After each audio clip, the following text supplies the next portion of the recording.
As mulheres brasileiras estão perdendo espaço para as asiáticas. Sim, o nosso jeito moderno de namorar quebrou de vez. E a saída de muita gente está sendo buscar relacionamento lá na Ásia. E não vai achando que isso é só modinha de quem assiste dorama ou gosta de K-pop, não. A real é que o IBGE já conta com 81 milhões de solteiros no Brasil.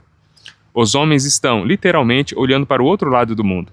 O que está acontecendo é que as regras do jogo mudaram totalmente. E se você é mulher e mora aqui, a sua chance de conseguir um relacionamento firme com um brasileiro está cada vez menor. Não é surpresa para ninguém que namorar no Brasil virou um caos. E se você olhar em volta, dá para ver o motivo.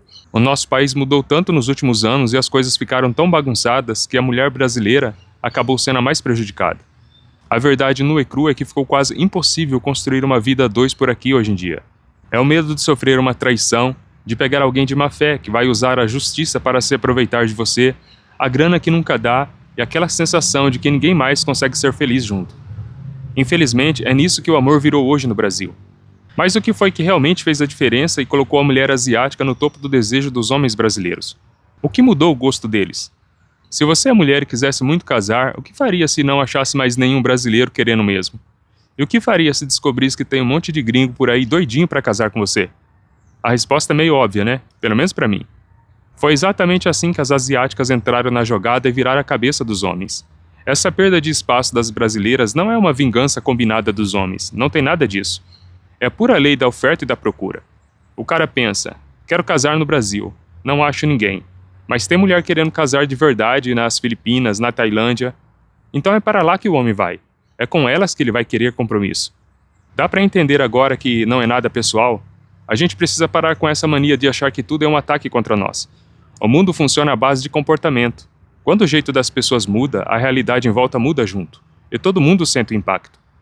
Ah, Johnny, mas você está viajando na maionese. Será mesmo? Essa lógica de mercado que eu acabei de te mostrar criou um fenômeno mundial que já tem até nome na internet. Os Passport Bros, que são basicamente caras ocidentais, americanos, europeus e agora muitos brasileiros, que decidiram usar o poder do passaporte e da moeda mais forte para buscar mulheres mais tradicionais no Sudeste Asiático, na América Latina ou no Leste Europeu. Eles estão certos em fazer isso? Olha, eu não estou aqui para julgar ninguém. O que dá para dizer é que esses caras têm os motivos deles. Além disso, cada um é livre para viver a vida como achar melhor. Mas como nem tudo são flores, esse movimento do Passport Bros também tem um lado ruim.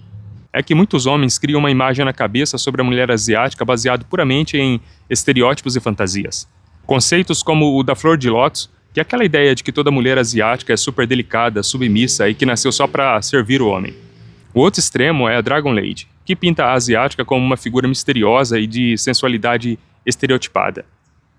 Tem gente que diz que tudo isso ajuda a explicar por que as brasileiras estão perdendo espaço para as asiáticas. Mas eu não acho que essa ilusão sobre as mulheres da Ásia seja o motivo principal. Porque essas fantasias dos homens sempre existiram.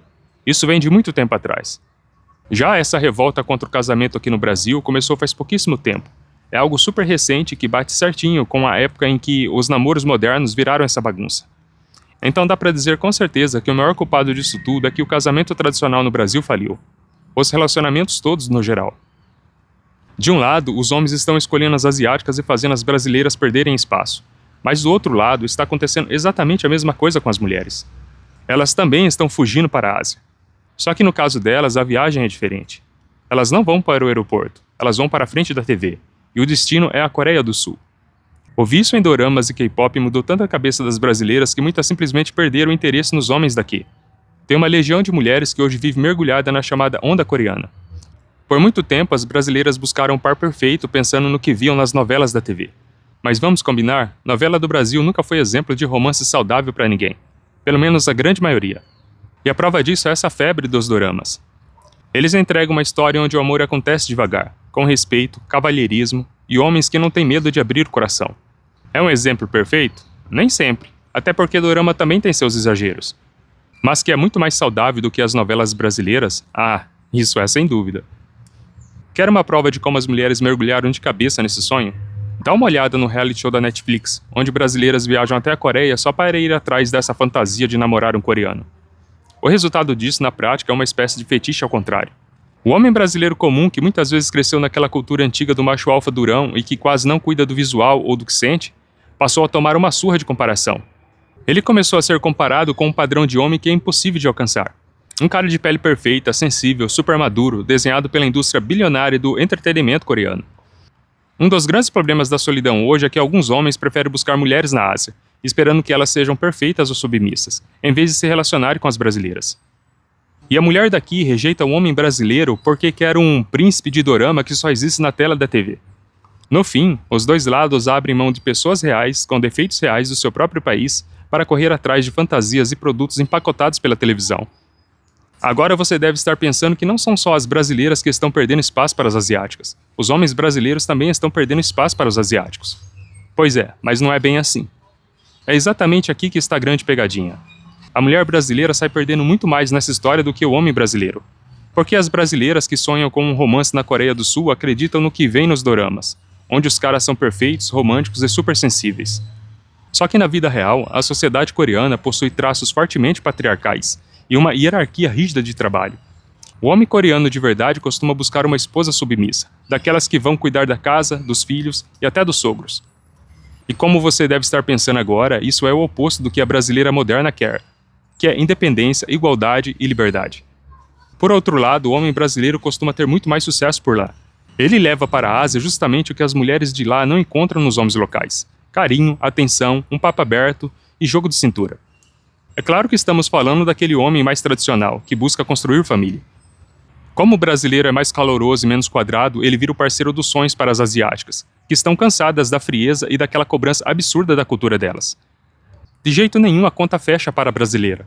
Ao escolher esse modelo moderno de namorar do Brasil, ela não só perde espaço para as asiáticas, como também quebra a cara ao tentar algo com os homens de lá. Na prática, a mulher tem o dobro de chance de ficar sozinha, enquanto o homem já sai com o jogo ganho. Essa é uma realidade feliz? Com certeza não, mas é o que está acontecendo bem na nossa frente. Esse é o presente e, pelo que tudo indica, vai ser o futuro dos relacionamentos no Brasil. De um lado, temos mulheres cada vez mais frustradas com o amor moderno. Do outro, temos homens correndo para o aeroporto atrás de outras culturas para tentar encontrar alguém que queira o mesmo que eles. Penso que a saída para as mulheres brasileiras pararem de perder espaço para as asiáticas é uma mudança de pensamento e comportamento. Nós brasileiros, e eu me incluo totalmente nisso, somos um povo que se deixa levar muito pelo meio em que a gente vive. O namoro moderno no Brasil virou essa bagunça porque foi construído em cima de mentalidade que só destrói as relações. O primeiro exemplo é aquele mito de que a mulher é totalmente autossuficiente e que não precisa de homem para nada. Depois a mulher passa a exigir um parceiro que atenda uma lista gigantesca de critérios, como salário alto, aparência perfeita e viagens caras. Mas esquece de avaliar o caráter e os valores reais do cara. Outro ponto forte é a cultura do descarte rápido. É aquela ideia de que qualquer briga boba, defeito ou fase difícil no namoro já é motivo para terminar, com a desculpa de que a fila anda ou de que eu mereço coisa melhor. E para fechar, tem a mania de ficar sempre na defensiva. É quando a pessoa encara qualquer discordância normal ou o simples ato de ceder pelo parceiro como se fosse uma opressão, uma tentativa de controle. Entre outras mentalidades tóxicas. Para ser justo, não vou tapar o sol com a peneira e proteger cegamente os homens. Foram anos e anos de mau exemplo da ala masculina, e isso acabou se virando contra eles mesmos. Mas não se paga o mal com o mal. Do contrário, a gente vai viver num impasse eterno, onde o jogo muda o tempo todo e ninguém é feliz. E esse, para mim, foi o maior erro da mulher moderna: querer dar o troco na mesma moeda. Bem, não exatamente na mesma moeda, mas você entendeu o que eu quis dizer.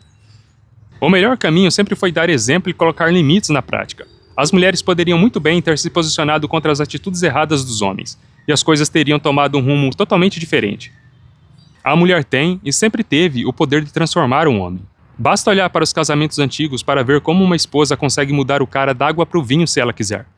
Mas em vez de usar a força a seu favor, ela escolheu criar as próprias regras com esse tal de relacionamento moderno. E as regras nem seriam o problema se elas não fossem péssimas. A mudança acontecerá somente quando os dois lados caírem na real: o homem e, principalmente, a mulher, que é quem está dando as cartas no jogo hoje.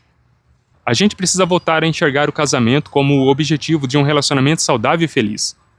Só quando homens e mulheres pararem de brigar e conversarem para entrar em um acordo é que as brasileiras vão parar de perder espaço para as asiáticas. E aí sim, os homens vão voltar a sonhar com esposas aqui do Brasil. Esse é o meu ponto de vista e é no que eu acredito. Mas e você? O que acha disso tudo? Acha que a nossa geração ainda vai ter tempo de consertar essa bagunça e voltar a casar? Ou o Brasil vai virar oficialmente o país dos solteiros morando sozinhos? Coloque a sua previsão aqui nos comentários. Um grande abraço e até o próximo vídeo. Valeu, tchau, tchau.